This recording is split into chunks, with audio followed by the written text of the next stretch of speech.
ہو گئیں امینڈمنٹس، اور اس کے مطابق اب جو ہے جموں کی جو سیٹیں ہیں جو پہلے 37 تھیں، اب ان کو بڑھا کر 43 کر دیا گیا، اور جو کشمیر ویلی کی سیٹیں پہلے 46 تھیں تو ان کو 47 کر دیا گیا۔ یہاں پر آپ کو اہم خبر سے آگاہ کرتے چلیں، اقوام متحدہ کی سلامتی کونسل کا غزہ کی صورتحال پر ہنگامی اجلاس بلا لیا گیا ہے۔ امریکہ نے غزہ میں جنگ بندی کی قرارداد کو ویٹو کر دیا ہے۔ کاروں کا گیس کی قیمتوں میں اضافے کے خلاف احتجاج، ایس ایس جی سی نے صنعتوں کی گیس کا کاٹنا شروع کر دی ہے۔ حالانکہ اب 43 اور 47 میں آپ فرق دیکھ لیجئے، گو کہ جو پاپولیشن ہے وہ کہوں گا آپ کو کہ ہمیشہ، اور ان کی ترقی کا سیکرٹ یہ ہے کہ ون پارٹی ہے، بی جے پی ہے اور ایک لیڈر ہے، تبھی ترقی کر رہا ہے۔ آج اگر ماضی میں لے جا کر دیکھیں کولیشن گورنمنٹ ہوتی ہے آج بھارت میں تو کچھ بھی نہیں ہونا تھا۔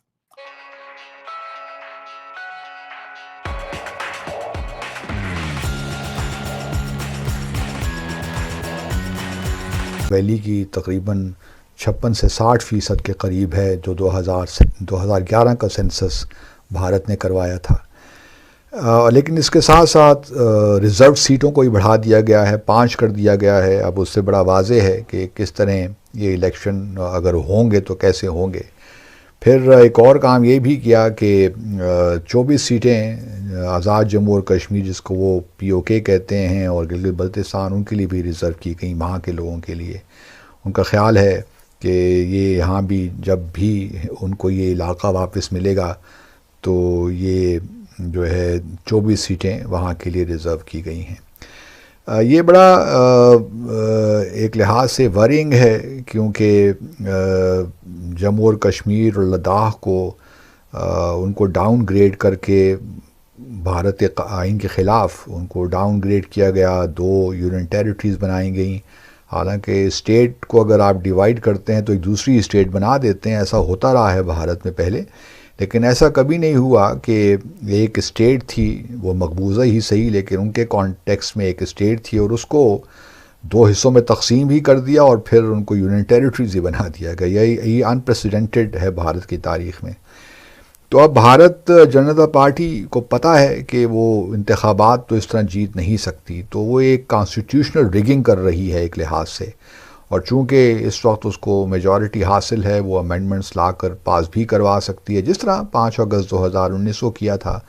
تو انہوں نے اب یہ کارروائی بھی کی ہے کہ ریزرو سیٹیں کر دیں، تو آبویسلی وہ کشمیری پنڈت جو ہیں انہی کو ہی ووٹ ملیں گے، انہی کو ہی وہ سیٹیں ملیں گی۔ تو ایک لحاظ سے بھارت جنتا پارٹی نے یہ کوشش کی ہے کہ کسی طریقے سے اس الیکشن کو مینیپولیٹ کیا جائے، اور اس قسم کی اب چالیں وہ چل رہے ہیں۔ اب الیکشنز کب ہوتے ہیں اس کا تو ہمیں معلوم نہیں ہے، گو کہ ڈی لیمیٹیشن کا پروسیس بھی ہو گیا ختم، اور اب تو یہ امینڈمنٹس بھی پاس ہو گئیں، اور جو وہ چاہتے تھے وہ بھی ہو گیا۔ اب دیکھنا یہ ہے کہ آیا الیکشنز بھی ہوتے ہیں کہ نہیں ہوتے، اور جو بھارت یہ کلیم کر رہا ہے کہ جی بڑے حالات بہتر ہو گئے 2019 کے بعد، اگر ایسی بات ہوتی تو اب تک الیکشنز ہو ہی جاتے، لیکن ایسا ہو نہیں رہا۔ یا تو سیکیورٹی فورسز کی تعداد میں کمی آ جاتی، وہ بھی نہیں ہو رہا، ہاں، اور نہ ہی جو کالے قوانین ہیں، یو اے پی اے ہے یا ڈی ایس اے ہے یا پبلک سیفٹی ایکٹ ہے، کوئی بھی وہ قوانین بھی اس طرح لاگو ہیں،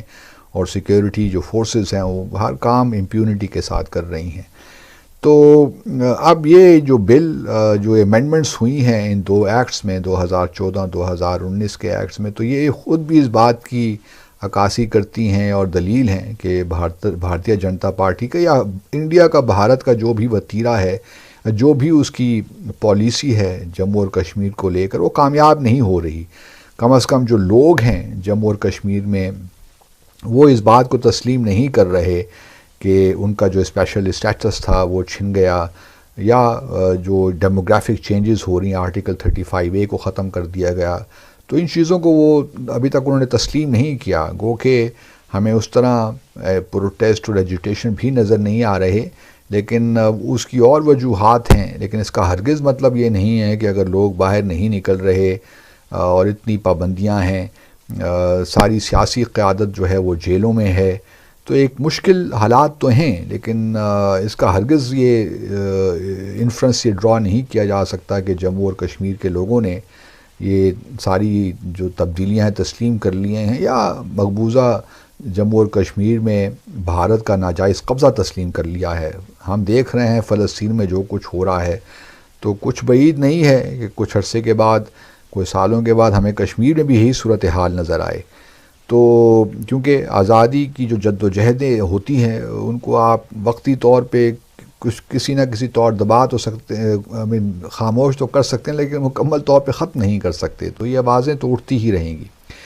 ایک اور بڑی انٹرسٹنگ چیز ہوئی، بلکہ ایک تو انہوں نے جو ہے امیر شاہ سے رہا نہیں گیا، انہوں نے کہا کہ جی آزاد جموں اور کشمیر جس کو وہ POK کہتے ہیں، گلگت بلتستان، یہ بھی کشمیر کے علاقے ہیں، بھارت کا حصہ ہے، تو یہ بھی ہم واپس لیں گے.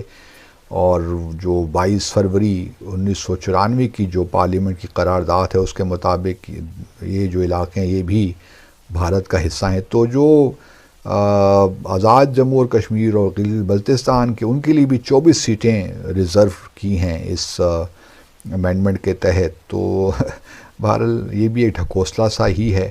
ایک اور انہوں نے بات یہ بھی کہی کہ جی، اور انٹرسٹنگلی اپنی تقریر میں 2019 میں تو امیر شاہ صاحب نے جب یہ آ رہا تھا جموں اور کشمیر ریآرگنائزیشن بل، تو اس وقت انہوں نے اکسائی چین کو پہ بھی کلیم کیا تھا کہ اکسائی چین جو ہے وہ بھی جموں اور کشمیر اسٹیٹ کا حصہ ہوگا یا بھارت کا حصہ ہے. لیکن اور دوسرا مودی صاحب کی پاپولیرٹی جو ہے اس پرفارمنس بیسڈ ہے. It's not just a media campaign. It's not a media. اب دیکھیں نا، میڈیا کمپین میں چندریان کا کیا تعلق؟ وہ واقعی چاند پر گئے ہیں تو یہ بات ہوئی ہے. انہوں نے آدتیہ 1 کیا ہے تو بات ہوئی ہے. 5ویں دنیا کی اکانومی بنی ہے تو بات بنی ہے. انہوں نے وہاں پہ تیجاز اسمبل کر رہے ہیں. ان چیزوں سے تو ڈینائی نہیں کر سکتے نا آپ. ایک لسٹ آف پرفارمنس ہے، کوئی بھی کر کے دیکھے وہ اتنا پاپولر ہو جائے گا. اور دوسرا، اس وقت مودی صاحب کو ایک اپر ہینڈ اس وجہ سے بھی ہے کہ دوسرے ممالک کے اندر democracy is not performing right. جس طریقے سے امریکہ اور ویسٹرن سویلائزیشن جو ہے وہ گروئنگ پینز میں تھک چکے ہیں. وہ تھکتے جا رہے ہیں مختلف عوامل کی وجہ سے. ان کے بچے تھک چکے ہیں، بور ہو گئے نا ان کے بچے. تو اس میں اب اس وقت جو اور ایپیٹائٹ کے ساتھ، ترقی ایپیٹائٹ کے ساتھ ہوتی ہے. اس کے اندر کئی چیزیں ہوتی ہیں. نیشنلزم ہوتا ہے، شعور ہوتا ہے، تعلیم ہوتی ہے، اور اس کے بعد ایپیٹائٹ ہونا ترقی کی. مڈل کلاس گرو کر رہی ہے بھارت کی، ان کی ایپیٹائٹ ہے، نئی چیزوں کو خریدنے کی ایک ایپیٹائٹ ہے ان کو. تو وہ ان کو ایک چینلائز کیا ہے مودی جی نے. That's why he is popular. میں اس پہ اپریشیٹ کروں گا ان کو. میں وش کرتا ہوں ہمیشہ کہ پاکستان میں کوئی اس طرح کا لیڈر پیدا ہو جو پاکستان کو اگلے level to take it to the next century. Unfortunately, not only in Pakistan, many other countries in developing countries, they are lacking behind.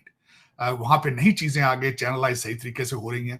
لیکن میں سمجھتا ہوں کہ Bharat has risen so fast, so quick within. اب اگر سفر دیکھا جائے تو ان کا منموہن سنگھ سے لے کر آج تک کا سفر دیکھیں.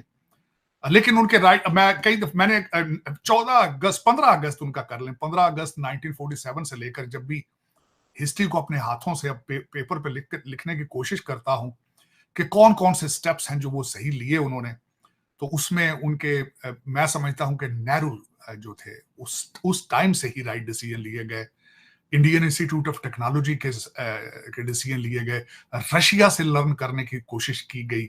الائنس اپنے قریب بنائے رشیا میں. اور پھر انہوں نے انفراسٹرکچر کو جس طریقے سے بلڈ کیا، پھر جمہوریت کا دامن نہیں چھوڑا انہوں نے. اور میں سمجھتا ہوں کہ از اے ونڈرفل، ریمارکیبل. اور آج جہاں پہ کھڑا ہے دے آر رائزنگ. جس طرح کل پرسوں بھی ان کے فائنانس منسٹر کی اسٹیٹمنٹ تھی کہ وہ will be becoming $5 trillion economy soon. اور مودی صاحب نے تو اپنی کمپین میں کہا تھا is guaranteed we will be the number 3.